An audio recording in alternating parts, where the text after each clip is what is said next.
Welcome to hello doctor. Doctor care homeopathy doctor Srinath గారితో piles, fissures, fistula సమస్యల లక్షణాలు ఏంటి, ఎంతవరకు రిలేటెడ్గా ఉంటాయి, ఈ ప్రాబ్లమ్స్ అసలు ఎవరిలో ఎక్కువగా ఉంటాయి, పరిష్కార మార్గాలు, రికరెన్స్ లేకుండా ఉండాలంటే ఏ జాగ్రత్తలు తీసుకోవాలి, ఆ జాగ్రత్తలలో హోమియో వివరాలు అడిగి తెలుసుకుందాం. Hello sir, welcome to the show అండి. ఈ సమస్యలు కొంచెం ఎండ తీవ్రత ఎక్కువగా ఉన్నప్పుడు లేకపోతే వాటర్ బాగా తక్కువగా తీసుకునే వాళ్ళు ఎక్కువనే అనుకోవచ్చు అంటారా? రైట్ అండి. జనరల్గా ఈ పైల్స్ లేదా హెమరాయిడ్స్ అనే సమస్య రావడానికి ప్రధానంగా వాటర్ ఇంటేక్ తక్కువ తీసుకునే వాళ్ళతో పాటుగా మలబద్ధకం సమస్య దీర్ఘకాలికంగా సఫర్ అయ్యే వారిలో ఎక్కువగా కనిపిస్తుంది. అంటే చాలా కాలంగా ఒక ఏడాది 2 సంవత్సరాల పైగా మోషన్ ఫ్రీగా లేదనే వారిలో ఈ లక్షణాన్ని మనం అధికంగా చూస్తుంటాం.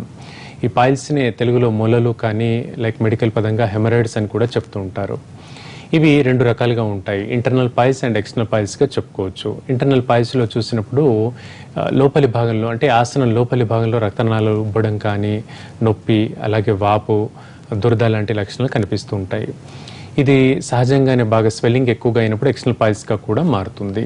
అండ్ పేషెంట్ డాక్టర్ కంప్లైంట్ చేసేప్పుడు, మోషన్ పాస్ చేసేప్పుడు బ్లీడింగ్ ఎక్కువగా ఉందండి, నొప్పి, దురద and after passing the stool కూడా విపరీతమైనటువంటి పెయిన్ ఉంది అనేటువంటి లక్షణాలు ఈ పైల్స్లో ప్రధానంగా కనిపిస్తూ ఉంటాయి.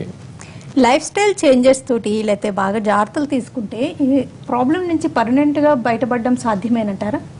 ఖచ్చితంగా ఉంటుందండి. వీటికి మెడికేషన్ కానీ సర్జరీ కానీ కూడా తాత్కాలికంగా హెల్ప్ఫుల్గా ఉంటుంది. కాకపోతే దీనికి డైట్ మేనేజ్మెంట్ కానీ ఇవన్నీ కూడా ఖచ్చితంగా చేసుకోవాలి. బికాజ్ ఇది మళ్ళీ రికరెన్సీ రేట్ అనేది ఖచ్చితంగా ఒక 5 నుంచి 10 సంవత్సరాల్లో మళ్ళీ వచ్చే అవకాశం 60% మందిలో కనిపిస్తూ ఉంటుంది. సో డైట్ మేనేజ్మెంట్లో ప్రధానంగా రోజుకు సుమారుగా 3 నుండి 5 లీటర్ల వరకు వాటర్ తీసుకోవడం కానీ, ముఖ్యంగా ఫ్యామిలీ టెండెన్సీలో ఈ ప్రాబ్లంతో సఫర్ అయ్యేటువంటి వ్యక్తులకు ఖచ్చితంగా ఇది మళ్ళీ వచ్చే అవకాశం ఉంటుంది. సో వాళ్ళు సరైనటువంటి జాగ్రత్తలు తీసుకునేటువంటి ఆహారంలో ఫైబర్ ఇంటేక్ కరెక్ట్గా తీసుకోవడము, ఇతర కాంప్లికేషన్స్ ఏమైనా ఉన్నట్లయితే వాటిని కంట్రోల్లో పెట్టుకున్నట్లయితే దీని యొక్క రికరెన్సీని మనం చాలా వరకు తగ్గించుకోవచ్చు. ఏ ఏజ్ గ్రూప్ వాళ్ళు ఈ సమస్యలకు ఎక్కువగా ప్రోన్గా ఉంటారంటారు? రైట్ అండి. ఈ పైల్స్ లాంటి లక్షణాలు ప్రధానంగా స్థూలకాయం సమస్యతో బాధపడే వారిలో కూడా కనిపిస్తుంది. ఒక మిడిల్ ఏజ్లో అంటే 35 నుండి 50 ఏజ్ గ్రూప్లో అధికంగా కనిపిస్తుంది. చిన్నపిల్లల్లో ఈ పైల్స్ కాకుండా ఫిషర్ అనేటువంటి లక్షణం చిన్నపిల్లల్లో ఒక 15 సంవత్సరాల పిల్లల్లో ఫిషర్ అనే లక్షణం మాత్రం కనిపించవచ్చు. ఒక ఏజ్ దాటిన తర్వాత 30 క్రాస్ అయిన తర్వాత మాత్రం ఈ పైల్స్ లక్షణం అధికంగా కనిపిస్తుంది.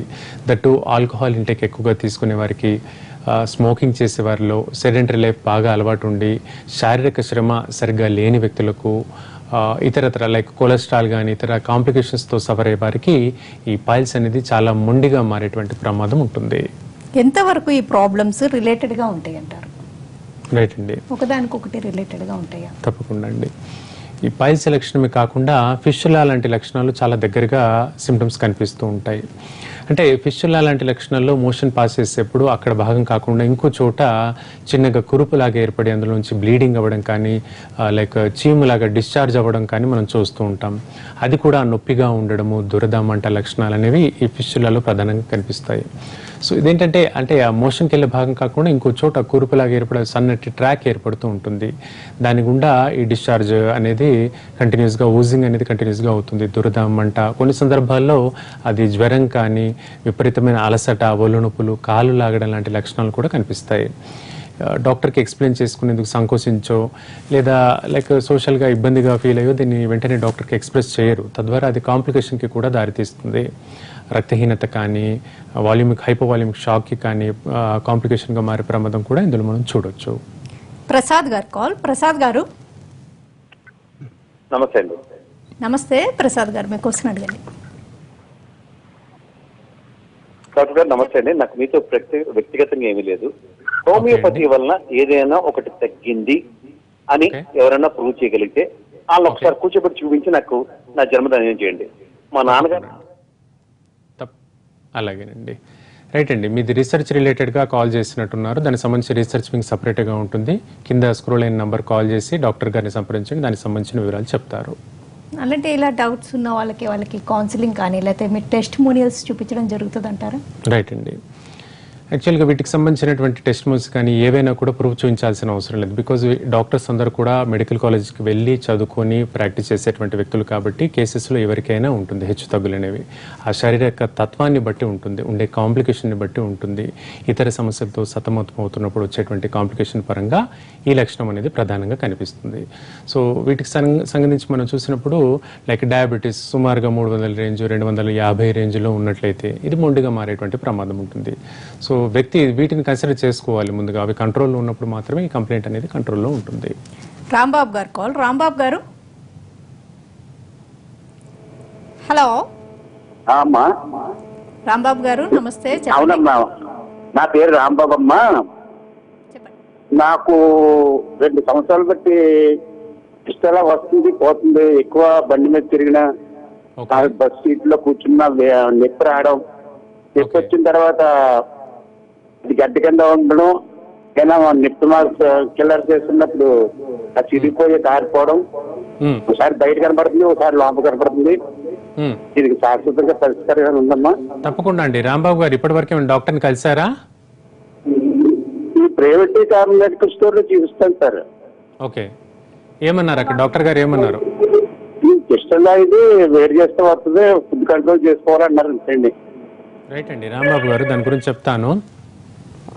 సో కాస్త శరీరంలో వేడి చేసినప్పుడు కానీ లక్షణాల్లో కనపడేటువంటి కంప్లైంట్గా మనం చూడొచ్చు దీన్ని. బట్ దీనికి సంబంధించి ఒక పరీక్ష చేయించాలండి, ఫిస్చులోగ్రామ్ అంటారు.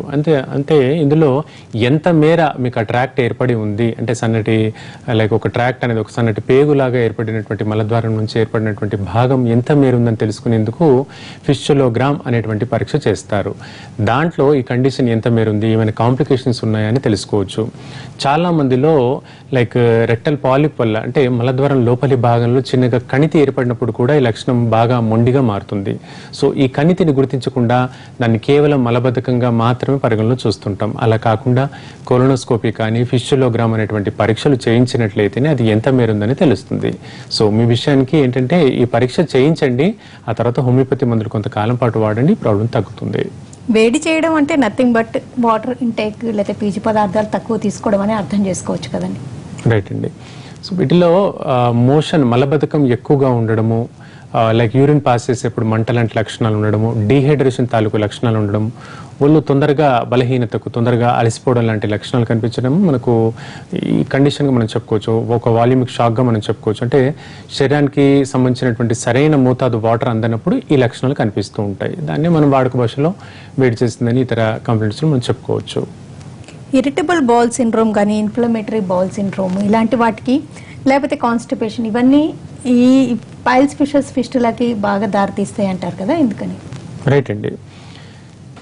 గ్యాస్ట్రైటిస్ లక్షణాలు కావచ్చు లేదా ఐబిఎస్ లాంటి లక్షణాలు కావచ్చు మొండిగా ఏర్పడుతూ ఉంటాయి. వీటికి బయట మార్కెట్లో మందులు వాడుతూ ఉంటారు. అది దీర్ఘకాలికంగా 10, 15, 20 సంవత్సరాలుగా కూడా వాడుతూ ఉంటారు.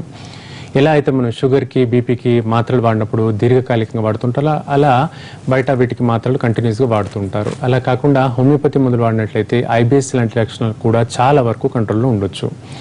ఈ కంప్లైంట్లో మోషన్ పదే వెళ్లాల్సినటువంటి లక్షణం అనేది ఇరిటబుల్ బౌల్ సిండ్రోమ్లో కనిపిస్తుంది. కారణాలు అన్నోన్ రీజన్స్తో కనిపిస్తూ ఉంటాయి. సో అంటే కొంత మేర ఫ్యామిలీ టెండెన్సీ ఉన్న వ్యక్తుల్లో, ఫుడ్ వల్ల కావచ్చు, నిద్ర సరిగ్గా లేని వ్యక్తుల్లో ఇలా అన్నోన్ కాజెస్లో కనిపిస్తుంది. అందుకే దీన్ని ఇడియోపతిక్ ఇరిటబుల్ బౌల్ సిండ్రోమ్గా చెప్తూ ఉంటాం. సో ఈ కంప్లైంట్ని ఈ హోమియోపతి మందులు కాన్స్టిట్యూషనల్ మెథడాలజీలో మనం చూసినట్లయితే ఇది కంప్లీట్గా అదుపులో ఉండే అవకాశం ఉంటుంది. ఇంకోటి క్రాన్స్ డిసీజ్ అనేది ఏంటి? డైజెస్టివ్ డిజార్డర్లో దీనివల్ల ఈ సమస్యలు ఎంతవరకు తలెత్తే రిస్క్ ఉంటుంది అంటారు? రైట్ అండి. క్రాన్స్ డిసీజ్ని మనం అల్సరేటివ్ కోలైటిస్ అనే కండిషన్గా చెప్పుకోవచ్చు. అంటే పెద్ద పేగు వాపుకు గురైనప్పుడు వచ్చేటువంటి లక్షణంగా చెప్పుకోవచ్చు. వీటిలో మెగ్నీషియం అబ్జార్ప్షన్ కూడా ఎక్కువగా జరుగుతూ ఉంటుంది. తద్వారా మనకు ఇతర డిజార్డర్స్ కూడా లైక్ కాంప్లికేషన్గా చెప్పుకోవాలంటే రీనల్ స్టోన్స్ కూడా వీటిలో కనిపిస్తూ ఉంటాయి. ఈ పెద్ద పేగు వాపుకు గురవడం వల్ల, అది ఇన్ఫెక్షన్ గురవడం వల్ల తరచుగా కడుపు నొప్పి అండ్ మోషన్ పాస్ చేసేప్పుడు పెయిన్ ఉండడము, బ్లీడింగ్ లాంటి లక్షణాలు కూడా కనిపిస్తుంది. ఆకలి మందగించడము, రక్తహీనత, ఈ లక్షణాలన్నీ కూడా కనిపిస్తాయి. దీంతో పాటుగా మన కాంప్లికేషన్స్లో పైల్స్ కానీ ఉన్నట్లయితే అది బాగా మొండిగా మారుతుందండి. సో ఈ ఇంటర్నల్ పైల్స్లో ఎక్స్టర్నల్ పైల్స్ కాకుండా ప్రైమరీ అండ్ సెకండరీ పైల్స్ కూడా ఉంటాయి. అంటే ఉండేటువంటి పొజిషన్ని బట్టి, అది 3 o'clock 7 o'clock 11 o'clock పొజిషన్ అంటాము. సో ఉండేటువంటి లొకేషన్ని బట్టి కూడా ఈ పైల్స్ అనేవి నిర్ధారణ చేసుకోవాలి. కొలోనోస్కోపీ పరీక్ష చేసి లేదా సిగ్మాయిడోస్కోపీ పరీక్ష ద్వారా కూడా ఇది క్లియర్గా మనకు తెలుస్తుంది. హెమరాయిడ్ సిమ్టమ్స్ ఎలా ఉంటాయి, టైప్స్ ఏంటి, ఒకసారి ప్రాబ్లం కనిపించిందంటే మళ్ళీ మళ్ళీ తిరగబెట్టే రిస్క్ ఎక్కువేనంటారా? రైట్ అండి. హెమరాయిడ్స్లో ఇప్పుడు మనం చెప్పుకున్న ప్రైమరీ అండ్ సెకండరీ పైల్స్ కాకుండా సెంటినల్ పైల్స్ అంటారు. ఈ సెంటినల్ పైల్స్లో చిన్నపాటి ఒక కురుపులాగా మలద్వారం దగ్గర చిన్నపాటి కురుపులాగా ఏర్పడము, అది ట్యాగ్ లాగా యానల్ ట్యాగ్ బయటికి వచ్చేటువంటి కండిషన్ కూడా మనం చూడవచ్చు. అయితే ఇది చాలా వరకు ప్రమాదరహితంగా ఉంటుంది. అంటే శుభ్రం చేసుకున్నప్పుడు చిన్నగా ఒక కణితిలాగా కురుపులాగా తగలడం మాత్రమే కనిపిస్తుంది సెంటినల్ పైల్స్లో.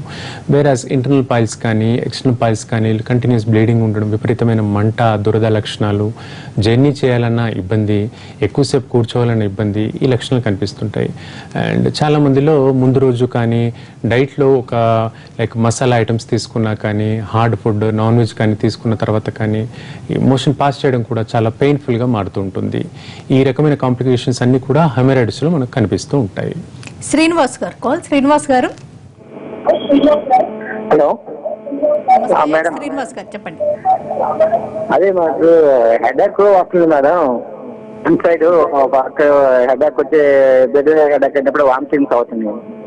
ఓకే, హెడేక్ తో పాటు వామిటింగ్స్ అవుతున్నాయి శ్రీనివాస్. ఎంతకాలంగా ఇది ఒక 1 year నుంచి ఉన్నది సార్. ఓకే, ఇది కాకుండా ఇంకేమైనా ప్రాబ్లమ్స్ ఉన్నాయా? అంటే ఇంకేం ప్రాబ్లమ్స్ చేయకూడదు, ఇదే మెయిన్ ప్రాబ్లం. రైట్ అమ్మా, చెప్తాను శ్రీనివాస్. సో హెడేక్కి పలు రకాల కారణాలు ఉంటాయమ్మా. నువ్వు చెప్పేటువంటి లక్షణాన్ని మైగ్రేన్ కండిషన్గా మనం చెప్పుకోవచ్చు. టెన్షన్ హెడేక్స్ అని కూడా అంటారు వీటిని. అంటే పార్శ్వపు నొప్పి, ఒకవైపు మాత్రమే తలనొప్పి రావడం, దాంతోపాటు వామిటింగ్ సెన్సేషన్ లేదా వామిటింగ్ అవ్వడం దీని యొక్క ప్రధాన లక్షణం. చాలా కారణాలు ఉంటాయి. ముందుగా కొన్ని మనం చూసినట్లయితే బ్రెయిన్కి సంబంధించి సెర్బరల్ ఇన్ఫాక్ట్ అంటారు. అంటే బ్రెయిన్లో ఒక భాగానికి రక్త సరఫరా తగ్గినప్పుడు వచ్చేటువంటి లక్షణంగా ఈ మైగ్రేన్ చెప్పుకోవచ్చు. ఫీమేల్స్లో ఫ్యామిలీ టెండెన్సీలో ఉన్నట్లయితే మహిళల్లో ఈ లక్షణం అనేది అధికంగా కనిపిస్తుంది.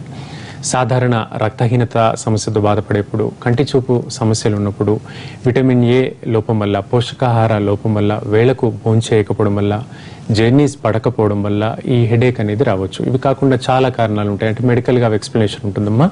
సో ఈ మైగ్రేన్ని అదుపులో పెట్టుకునేందుకు హోమియోలో మెడిసిన్స్ ఉంటాయి. నీ అందుబాటులో ఉన్న డాక్టర్ని ఒకసారి కలువు. షార్ట్ బ్రేక్ తీసుకుందాం అండి. బ్రేక్ తర్వాత ఫిషర్స్ ఫిస్టుల సమస్యల లక్షణాలు ఎలా ఉంటాయి, పరిష్కార మార్గాలేంటి డిస్కస్ చేద్దాం. Welcome back to hello doctor. Doctor care homeopathy doctor Srinath గారితో పైల్స్, ఫిషర్స్, ఫిస్టుల సమస్యలకు హోమియో వివరాలు తెలుసుకుంటున్నాం. ఈ ఫిషర్స్, ఫిస్టులలో కూడా టైప్స్ అంటూ ఏమైనా ఉంటూ ఉంటాయి అంటారా? రైట్ అండి. ఫిషర్ అండ్ ఫిస్టుల లక్షణాల్లో చిన్నపిల్లలు వచ్చినప్పుడు మామూలుగా సహజంగా వచ్చేటువంటి ఫిషర్ లక్షణాన్ని మనం చీలికగా చెప్పుకోవచ్చు. ఇది కేవలం బ్లీడింగ్తో మొదలయ్యి నొప్పి లాంటి లక్షణాలు కనిపిస్తుంది. అదే ఒక ఏజ్ క్రాస్ అయిన తర్వాత కానీ, అది 2-3 సంవత్సరాలుగా సఫర్ అవుతున్నటువంటి కండిషన్లో మాత్రమే అది బాగా మొండిగా మారి పైల్స్ లక్షణాన్ని కూడా కాంప్లికేట్ అయ్యే ప్రమాదం ఉంటుంది. వీటిలో ఏమవుతుందంటే మోషన్ పాస్ చేసేప్పుడు విపరీతమైన పెయిన్తో పాటు బ్లీడింగ్ అవ్వడం, చిన్న చిన్నగా డ్రాప్స్ మాదిరిగా బ్లడ్ పడడం అనేది ఫిషర్ లక్షణంలో చెప్పుకోవచ్చు. దీన్నే ఫిషర్ ఇన్ యానో అంటారు. చాలా మందిలో పెద్ద పేగు లోపలి భాగంలో యానల్ పాలిప్ అంటారు, లేదా రెక్టల్ పాలిప్గా చెప్పుకోవచ్చు. అంటే ఒక చిన్నపాటి కణితి ఏర్పడుతుంది. తద్వారా మోషన్ పాస్ చేయడం అనేది, డెఫికేషన్ అనేది, ప్రెషర్ పెట్టడం అనేది చాలా పెయిన్ఫుల్గా మారుతూ ఉంటుంది. సో దీనికి కొలోనోస్కోపీ అనే పరీక్ష ద్వారా ఆ పాలిప్ ఎంత మేర ఉంది, అది లైక్ దీనిలో 2 రకాలు ఉంటాయి, benign polyp and malignant polyp అని కూడా అంటారు. అంటే బినైన్ అంటే సహజమైనటువంటి కణితి మాత్రమే. సో ఎలాంటి ప్రమాదం లేని కణితిని బినైన్ పాలిప్ అంటారు. అది కాకుండా మ్యాలిగ్నెంట్ పాలిప్ అంటే కొన్ని రకాల కణితులు క్యాన్సర్ కారకాలుగా కూడా మారుతూ ఉంటాయి. సో అది చిన్నగా రిమూవ్ చేసిన తర్వాత దాన్ని బయాప్సీ పరీక్ష చేసినట్లయితే ఏ రకమైనటువంటి కణితి, ఎందువల్ల ఇబ్బంది కలుగుతున్నటువంటి తెలుస్తాయి. సో ఉండేటువంటి లక్షణాలు, ఎంతకాలంగా సఫర్ అవుతున్నారు దాన్ని బట్టి వ్యాధి నిర్ధారణ అవుతుంది. సో దాన్ని బేస్ చేసుకుంటే ఎంతకాలం పాటు హోమియోపతి మందులు వాడితే ఈ ప్రాబ్లం తగ్గుతుందని డాక్టర్ గారు చెప్పగలరు.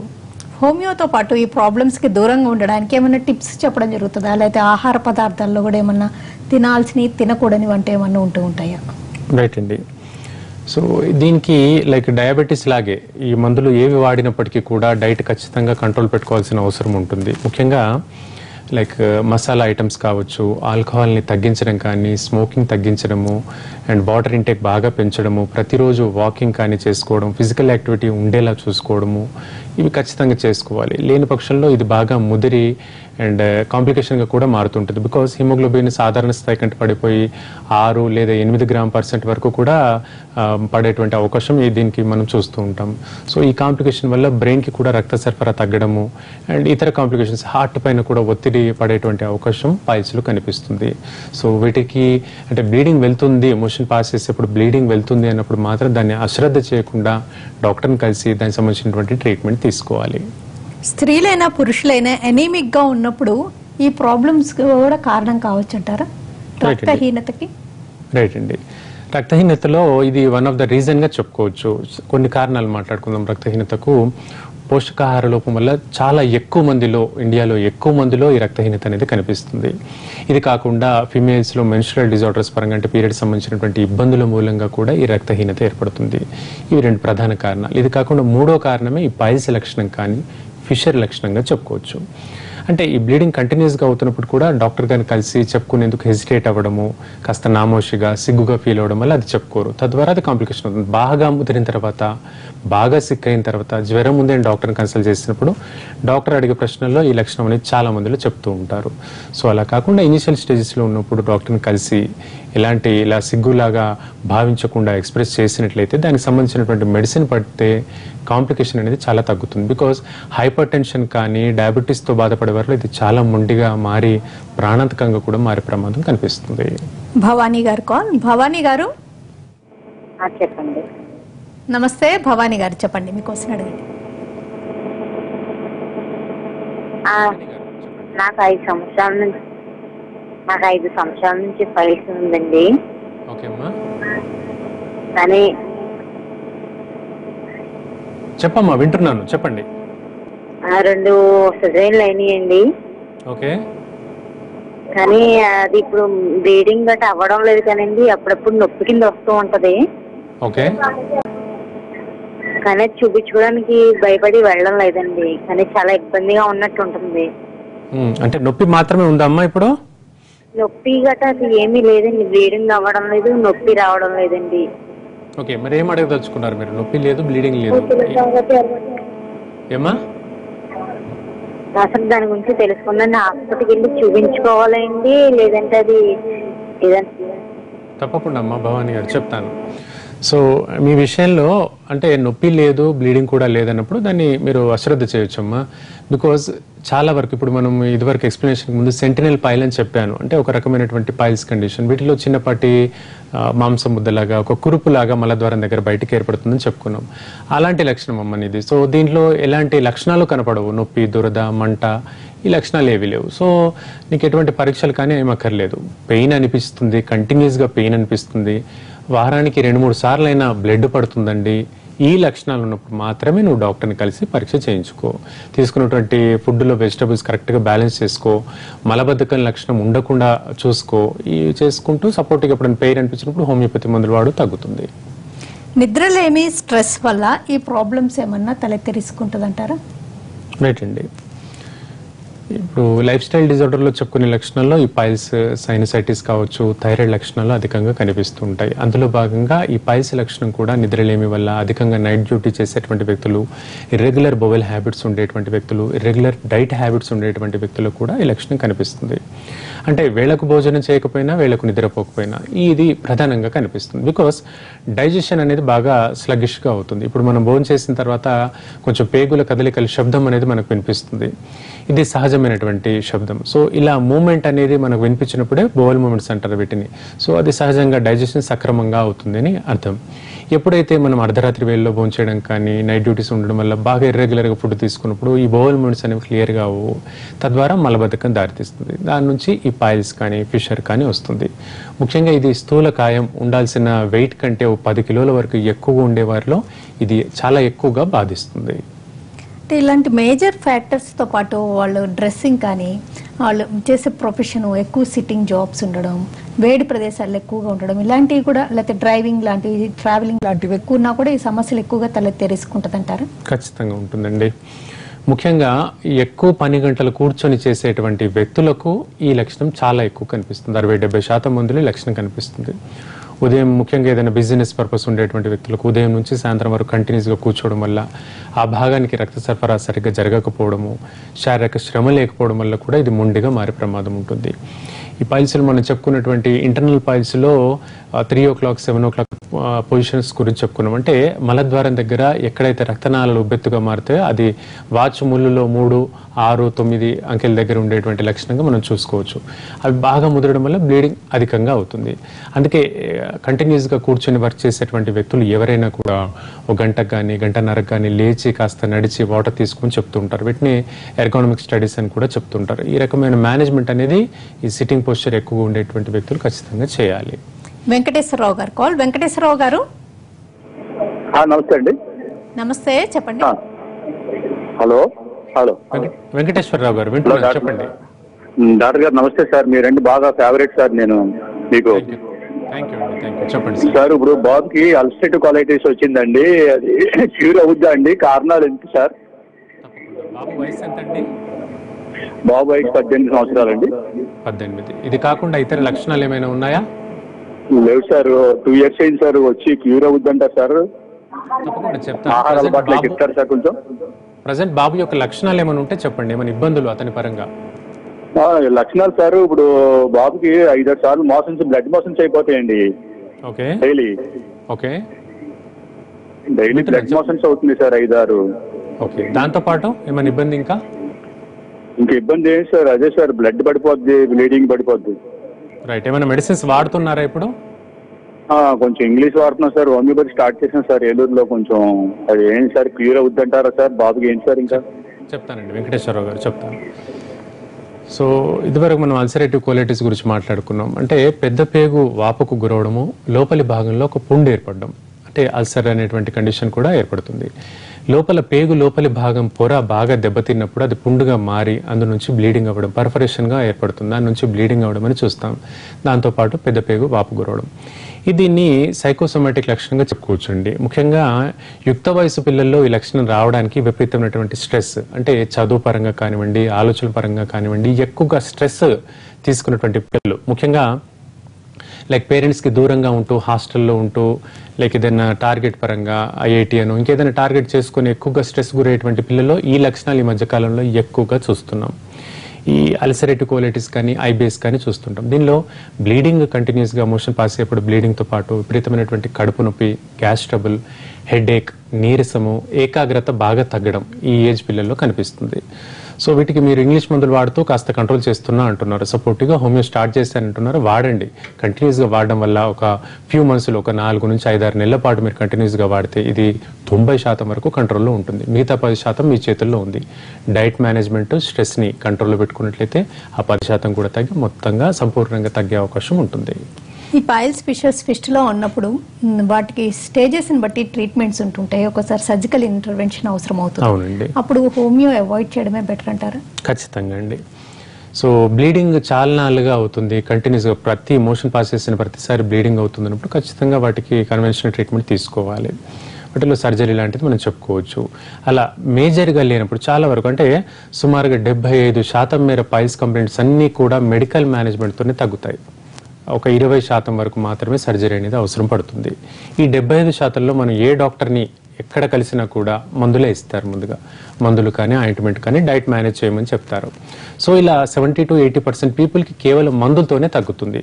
బాగా ముదిరినప్పుడు మాత్రమే సర్జరీ. ఆ బాగా ముదిరడం అంటే బ్లీడింగ్ ఎక్కువగా ఉండడము, నొప్పి అధికంగా ఉండడము, అండ్ మలద్వారం దగ్గర కంప్లీట్గా స్వెల్లింగ్ అనేది గుత్తుల ద్వారా లాగా, లైక్ అంటే గ్రేప్స్ మాదిరిగా బాగా స్వెల్లింగ్, కంటిన్యూస్గా స్వెల్లింగ్ ఉండడము, విపరీతమైన జ్వరం ఉండడం, ఈ లక్షణాలు ఉన్నప్పుడు మాత్రమే ఆ 20% మందిలో దీనికి సర్జరీ చేయించుకోవాలి.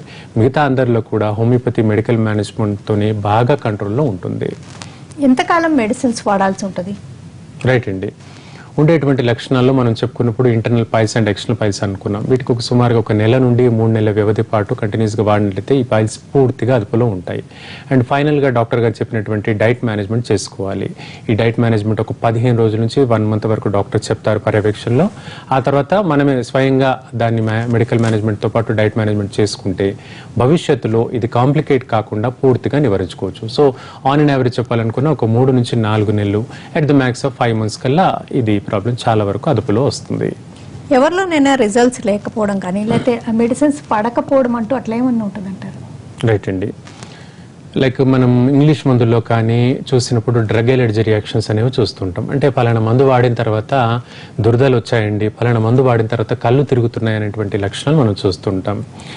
బట్ హోమియోపతిలో అలాంటి ఎటువంటి అపోహలు పెట్టుకోవాల్సిన అవసరం లేదు. చిన్న వయసు పిల్లల్లో లైక్ నెలల వ్యవధి పిల్లల నుండి ఎల్డర్లీ ఏజ్ వరకు కూడా హోమియోపతి మందులు హెల్ప్ఫుల్గా ఉంటాయి. ఎలాంటి సైడ్ ఎఫెక్ట్స్ కానీ లేకుండా, వాటికి సంబంధించినటువంటి ఎలర్జీ రియాక్షన్స్ కూడా రాకుండా ఉంటాయి. Because these are all proved on human beings కంప్లీట్గా. లైక్ మనం ఇంగ్లీష్ మందులు ఎలా అయితే జంతువుల మీద ప్రూవ్ చేసిన తర్వాత మనం మందులు వాడుతున్నాం, బట్ హ్యూమన్ బీయింగ్స్ పైన ప్రూవ్ చేసినటువంటి మందులే ఈ హోమియోపతి మందులు. తద్వారా వ్యక్తి యొక్క సైకలాజికల్ స్టేట్ని కూడా పరిగణలోకి తీసుకొని మందు ఇవ్వడం జరుగుతుంది. సో కంప్లీట్ రికవరీ అనేది మనకు హోమియోపతిలో సాల్వ్ అవుతుంది. ఓకేనండి డాక్టర్ శ్రీనాథ్ గారు, పైల్స్, ఫిషర్స్, ఫిస్టులా సమస్యలకి ఇతర డైజెస్టివ్ డిజార్డర్స్కి ఎంతవరకు సంబంధం ఉంటుంది, ఎలా మేనేజ్ చేయాలి, వాటిలో డూస్ అండ్ డోంట్స్ ఏంటి, అండ్ హోమియో ట్రీట్మెంట్ వల్ల ఎలాంటి రిజల్ట్స్ ఉంటాయో తెలియజేసినందుకు థ్యాంక్స్ అండి. ఇది ఇవాల్టి హలో డాక్టర్. నమస్తే.